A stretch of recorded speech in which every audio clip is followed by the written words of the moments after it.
Nina Commission on Audit Chairperson Grace Pulido Tan at Mandaluyong Representative Neptali Gonzales ang paratang ni Senate Minority Leader Jinggoy Estrada. Ayon kay Pulido Tan, nagpapasalamat siya sa pagkilala ni Estrada sa special report ng COA hinggil sa maling ng pork barrel fund ng mga mambabatas. Kaugnay nito, sinabi naman ni Gonzales na patunay lang na ang pahayag ni Estrada o patunay ang pahayag ni Estrada na walang pinipili ang COA. Ito ay dahil mismong report nito ang pinagbatayan ng iba pang kaso na nag-ugat sa PDAF scam. Gusto ko siyang pasalamatan kasi siya na rin mismo ang nagbigay kasagutan doon sa madalas tanungin na selective daw kami.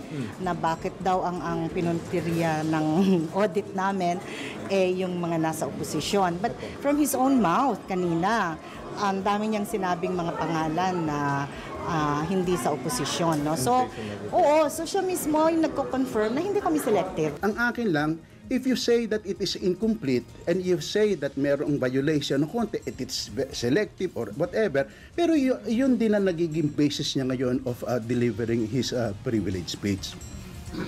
Ang nakalulungkot lang ay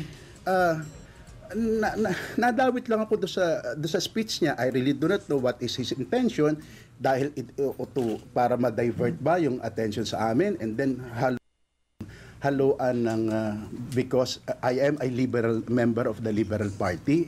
Yun lang ayoko naman sabihin na ano ang intensyon niyo tungkol doon lang. Ang akin lang parang mali yung sinasabing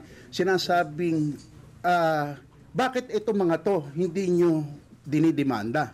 Bakit kami lang? Kasama ba kami doon sa wala naman ako na pulis eh.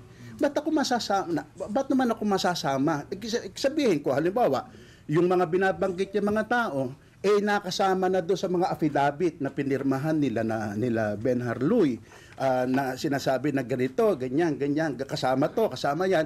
Tapos despite yung pag-mention ngayon ng mga whistleblower sa mga pangalan, whether kaalyado o hindi, 4 lang yung dinidemanda o 3 lang, then yun ang masasabi mong yun ang masasabi mong selective. As it is, ang COA report is not yet final. Hindi pa final yan eh. In fact, if you will recall, even the chairman ng ombudsman, si mismo nagsabi siya nung tinanong siya. The COA report as it is a hearsay.